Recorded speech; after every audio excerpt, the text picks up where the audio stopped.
Jes, eli morjesta vaan kaikille, tervetuloa uuden videon pariin. Ja tässä videossa te opitte rakentamaan To-Do-appin, joka tallentaa tiedot tietokantaan ja toimii siten esimerkiksi erittäin hyvänä projektina, näyttää esimerkiksi työhausta tai vastaavaa. Tässä videossa te tuutte oppimaan niin sanotun MERN-stackin perusteet, eli MongoDB, Expressi, Reacti ja Node.js. Appi, mikä me tullaan rakentamaan, on siis tosiaan tämä To-Do-appi, johon te voitte lisätä uuden to-doon, lisäämällä sen tosta, ja näitä tuduita te pystytte tässä merkitsemään esimerkiksi tehdyiksi, takaisin tekemättömiksi, ja esimerkiksi vaikka poistamaan, jos se on tehty. Ja nämä tiedothan tosiaan tallentuu sitten tietokantaan, eli vaikka tämän sivun refreshaa, vaikka te aloittaisitte tämän sovelluksen kokonaan uudelleen, niin kaikki tiedot tallentuu tähän näin.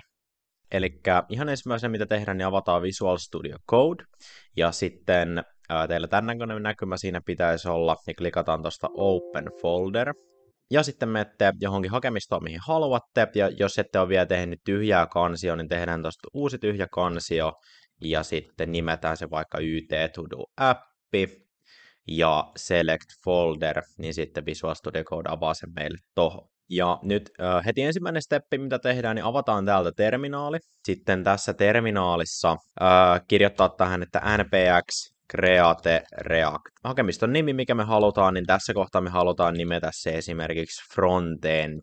Yes, ja noin minuutin-2 päästä, niin React-appi on tehnyt meille tuon applikaation, ja huomataan, että meille on tänne myös ilmestynyt frontend-kansio. Mitä me nyt seuraavaksi tehdään, niin siistitään hiukan tätä meidän frontend-kansio, eli avataan toi source-kansio sieltä, eli noi tiedostot tosta poistetaan, eli ihan vaan delete. Ja sitten tämä tiedoston index.js sisältö, niin me voidaan korvata tällä. Voitte kopioida sen suoraan. Kennetään tuo app.js kokonaan ja korvataan se tämmöisellä sisällöllä, eli ihan vaan tekstillä To Do app ja tallennetaan. Tämän jälkeen me halutaan käynnistää tämä meidän React-applikaatio, eli täällä terminaalissa niin mennään tuohon frontendin kansioon ja käynnistetään se komennolla npm start. Ja sitten toi meidän applikaatio käynnistyy uuteen ikkunaan localhost 3 tonnisseen, ja nyt huomataan, että täällä on toi teksti To Do app. Me voidaan alkaa tekemään tätä meidän frontendia, eli ihan aluksi importataan Reacti ja UseState.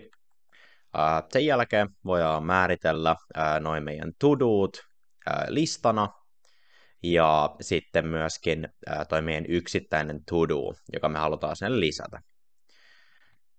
Voidaan tehdä funktio sille to-do lisäämiselle, eli tarkistetaan, ettei tyhjää to-doota voi lisätä. Lisätään se tuohon to-doiden listaan, ja sitten myöskin asetetaan toi to-do olemaan tyhjä merkkijono. Tämän jälkeen voidaan tehdä ominaisuus ton uuden to-do lisäämiselle, eli ihan vaan inputti, joka on tyypiltään teksti, ja tosiaan arvoksi saa tämän to-doon. Lisätään sille myöskin nappi, jolla sen voi lisätä, eli tämä nappi tosiaan toteuttaa tämän handle to do funktion. Sitten tehdään tuohon vielä lista noista to-doista, joka tapahtuu ihan vaan mäppäämällä jokaista meidän to-doota läpi. Ja jos me nyt katsotaan tätä meidän valmista to-do-appia, niin me voidaan tähän kirjoittaa näitä meidän to-doita. Me voidaan mistä se vaikka moi, miten menee, hiukan randomista. Mutta joo, ne saadaan tuohon to-do-listaan lisättyä.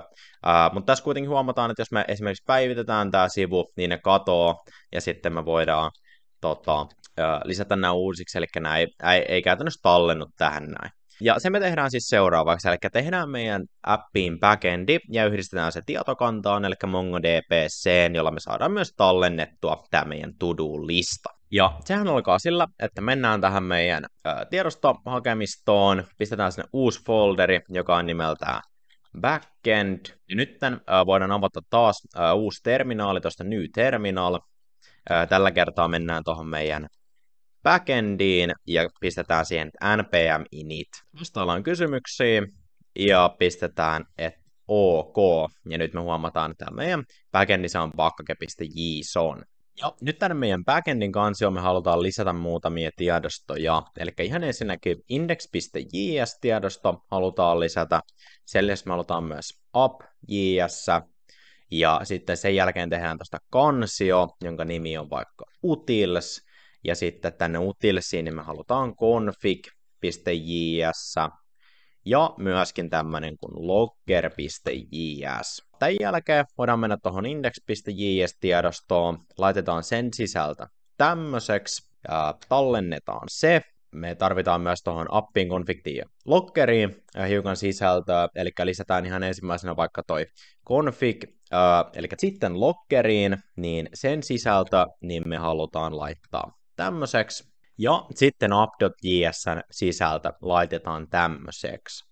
Ja nämä koodit, mitä me tuossa äsken lisättiin näihin, ne on käytännössä tämmöistä boilerplatea, joka melkeinpä jokaiseen backendikoodiin tulee, niin nämä voi hyvin pitkälti vaan kopioida tuosta sitten. Ja nyt seuraavana me halutaan alkaa asentelemaan noita riippuvuuksia tänne. Eli backendiin me halutaan asentaa Expressi, eli npm install express. Ja sitten ihan vaan hommaa nopeuttaaksemme, niin mä laitan tänne pakkake.json tiedostoon vielä muutamia riippuvuuksia, mitä me tarvitaan. Eli ainakin nämä me tarvitaan, eli ne voi suoraan lisätä tänne pakkake.json tiedostoon, tallentaa sen ja sitten vaan runaa npm install tuossa backendin kansiossa. Nyt kun nuo riippuvuudet on ladattu, niin me halutaan myös asentaa Nodemon, joka käytännössä mahdollistaa huomattavasti näppäremmän kehityksen tässä meidän backend-puolessa, ja asennetaan myös se. Nyt kun toi Nodemon on meillä asennettu, niin lisätään tänne skripteihin myös vielä meidän käynnistysmekanismi, eli nyt me pystytään käynnistämään npm run dev-komennolla tämä meidän backendi myöskin. Eli nyt täällä backendin kansiossa voidaan käynnistää npm run dev, laitetaan enteriä. Tietokantaan tämä nyt ei vielä yhdistä, mikä on hyvinkin odotettavissa, koska meillä on konfiguroitu vielä sitä tietokantaa. Mutta se on se, mikä me tehdään nytten. Eli käytännössä mitä meidän pitää tehdä on avata MongoDB, löytyy tästä osoitteesta ihan Googlesta, laitan linkin vielä descriptioniin tosta. Kirjaudutaan sisään, jos teillä ei ole käyttäjää vielä tänne, niin tehkää se. Sitten voidaan mennä MongoDB:ssä sivulle, ja jos me tehdään uusi projekti, pistetään tämänkin nimeksi vaikka YT To Do App, painetaan Next, luodaan projekti, ja nyt tässä projektissa niin painetaan tuosta Create. Täällä on ilmainen versio, valitaan se, valitaan Tukholman serveri, vaihdetaan tähänkin nimeksi vielä vaikka toi YT To Do Appi, painetaan Create. Sitten me päästään sivulle, jossa meidän pitää valita meidän tietokannalle username ja password. Turvallisuussyistä on blurrannut mun passwordin tosta, mutta joka tapauksessa siinä on teidän tietokannan salasana nytten, ja voidaan klikata tosta. Sitten meidän täytyy valita, että mistä IP-osoitteesta tänne pääsee, niin mennään tuonne Network Access Pageille, ja sitten lisätään uusi IP-adressi, pistetään toistaiseksi nytten, että mistä vaan voi connectaa. Otan, että myös se on tuossa aktiivisena. Ja nyt voidaan mennä tänne database-sivulle. Mennään database-sivulle, pistetään tuosta connect, ja sitten pannaan tuosta drivers, ja nyt voidaan kopioida. Ja nyt voidaan mennä tänne meidän koodiin takaisin, ja sitten tänne backendin kansioon tehdään uusi tiedosto, jonka nimi on .env. Tänne .env-tiedostoon pistetään tänne muuttuja, joka on MongoDB-uri, ja sitten toi teidän sama osoite tuosta MongoDBstä, ja sitten laitatte salasanan vielä tuohon password-kohtaan, ja painatte tallennaa. Ja nyt jos me kokeillaan uudelleen tätä npm run dev-komentoa, painetaan siitä, ja nyt kun toi meidän MongoDB-uri on tuohon määritetty, niin sitten meidän täytyy vielä mennä tänne meidän configiin, ja korjataan tähän silleen, että jos tuossa env-tiedostossa ei erikseen porttia mainita, niin käytetään porttia 3001.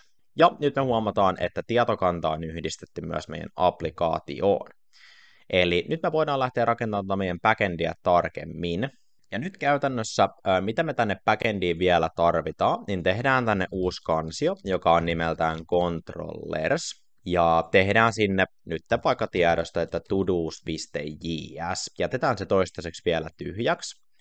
Sitten backendiin tehdään sinne myös models, kansio, ja sitten tehdään sinne toi todo.js. Ja nyt voidaan tehdä tämä meidän to-do-modeli, eli importataan Mongo se sinne, tehdään toi meidän skeema siihen, ja sitten tänne skeemaan, niin tehdään nyt semmonen, että tuossa to-dossa, niin meillä on siinä title, eli jonkunnäköinen teksti, ja sitten voidaan tehdä vielä tuommoinen muuttuja, mikä kertoo, että onko se tehty vaiko ei. Tämän jälkeen määritellään hiukan tuota skeemaa vielä, ja eksportataan toi meidän to-do-modeli, ja tallennetaan toi. Ja tämän jälkeen voidaan siirtyä tänne meidän controllers ja todos.js-tiedostoon, ja ihan aluksi niin määritellään sinne toi router, eksportataan toi routeri myös, ja sitten toi to-do tuolta meidän malleista. Tämän jälkeen voidaan tehdä get-requesti, eli käytännössä pyyntö, HTTP-pyyntö, joka hakee kaikki nuo to-dot tuolta meidän tietokannasta.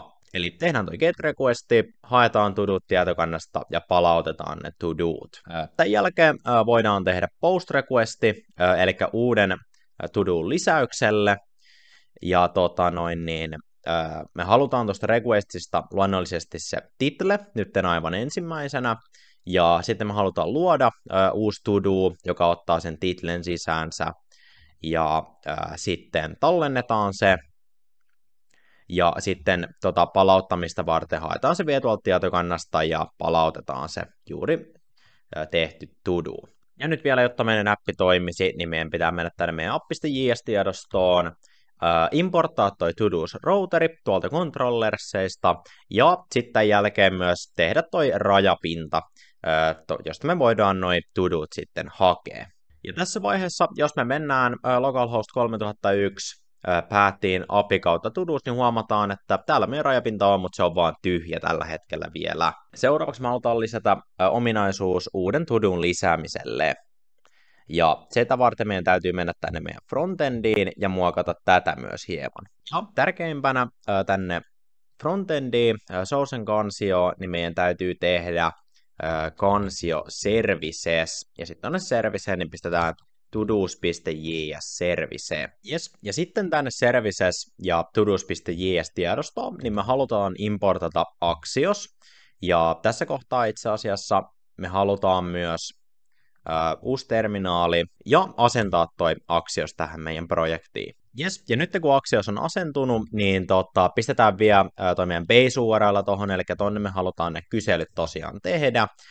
Määritetään toi meidän getAll-funktio, joka toimii käytännössä siten, että tehdään get-requesti tonne meidän base URLään ja palautetaan toi requestin vastaus sitten käytännössä sieltä. Sitten tuohon lisäykseen tehdään se tommonen create, se ottaa objektin sisäänsä, sitten tehdään post requesti base URLään, ja sitten palautetaan myös sieltä tullut vastaus. Ja sitten vielä eksportataan nämä funktiot tuossa lopuksi, yes, ja tallennetaan tiedosto. Ja tässä kohtaa, jotta tämä base URL toimisi, niin me itse asiassa halutaan määrittää tänne niin sanottu proxy. Proxy tosiaan määritetään tänne meidän frontendin pakkake.json tiedostoon, ja tosiaan kun meidän backendi on siellä 3001 portissa, niin pistetään se proxy sinne. Ja tässä kohtaa meidän täytyy vielä restarttaa toi backendi ja frontendi uudelleen, jotta toi proxy toimii. Yes. Ja sitten kun toi proxy on tonne määritetty, niin mä oon tässä hiukan puhdistanut tätä meidän app-funktioa, eli mä poistin ton handle to-do-adin sisällön, koska se tulee muuttumaan, ja sitten mä myös poistin ton meidän to-do-listan sisällön tosta, se tulee myös muuttumaan.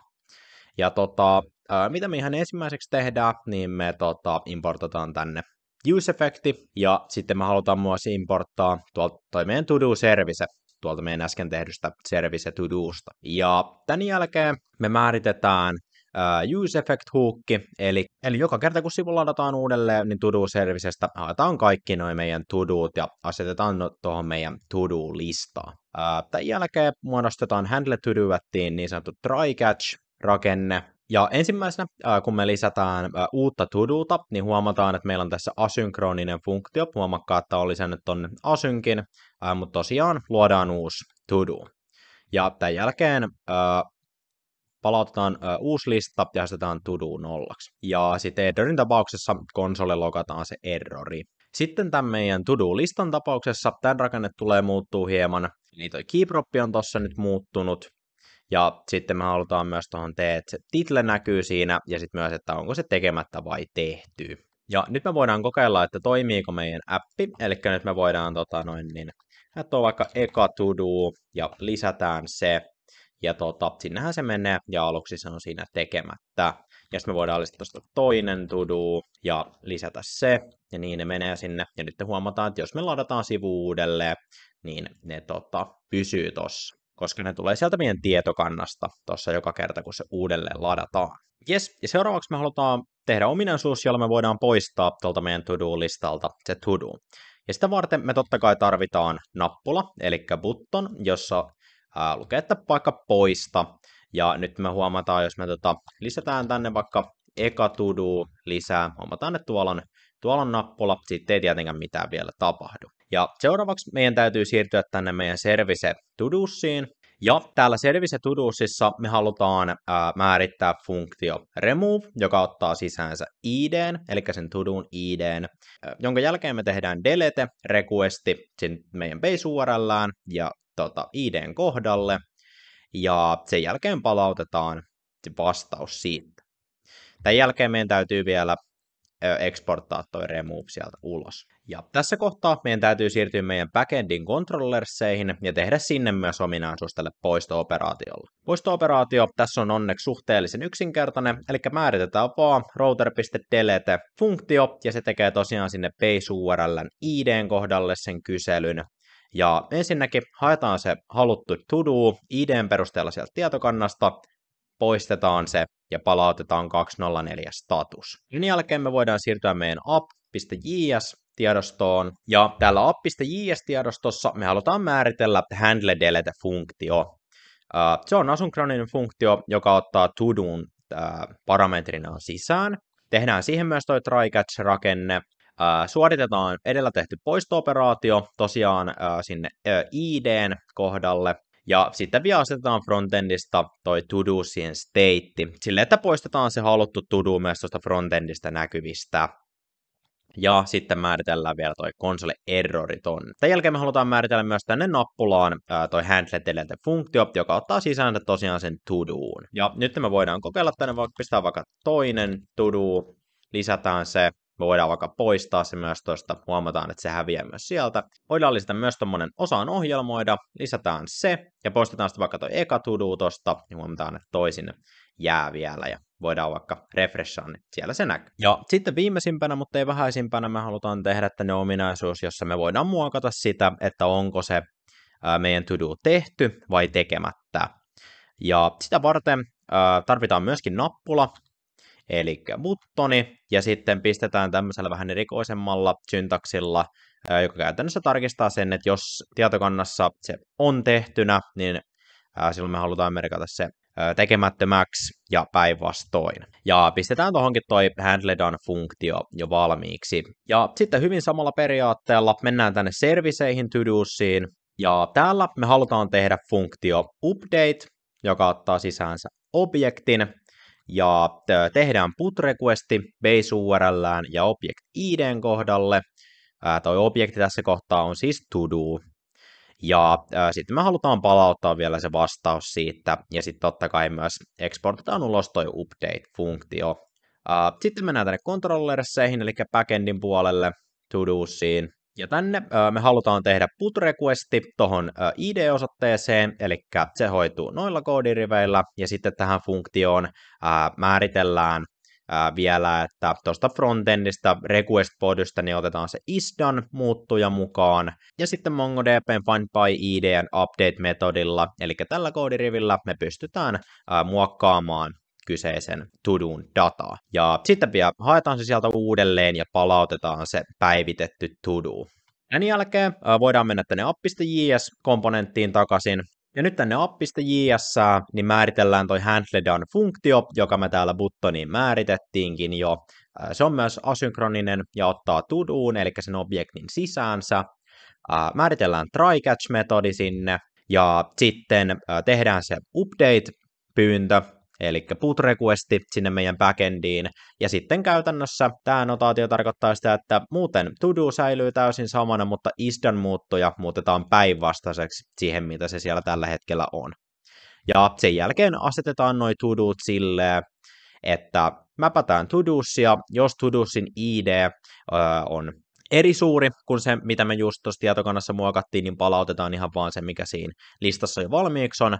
Muuten palautetaan se päivitetty to-do sitten. Ja sitten vielä tuohon error handlingiin konsolilogi. Ja näillä muutoksilla, jos me nyt mennään tähän ja lisätään vaikka uudelleen toi eka to-do, niin huomataan, että tuolla on noin molemmat napit ja se on valmiiksi tekemättä. Lisätään sen vaikka toinen to-do ja vielä vaikka kolmaskin. Ja nyt me huomataan, että me voidaan muuttaa esimerkiksi tämä ensimmäinen to-do tästä, se on tekemättä tilassa, niin tehdyksi. Voidaan merkata samoin toi toinen, sitten me voidaan merkata näitä myöskin takaisin, jos todetaankin, että se ei ollutkaan tehtynä. Ja me voidaan ihan yhtä lailla myös tästä poistaa näitä. Jes, eli kiitoksia videon katsomisesta. Muistakaa tilata kanava, muistakaa tykätä videosta ja muistakaa myös kommentoida, mitä haluatte nähdä seuraavaksi. Ensi kertaa, moro!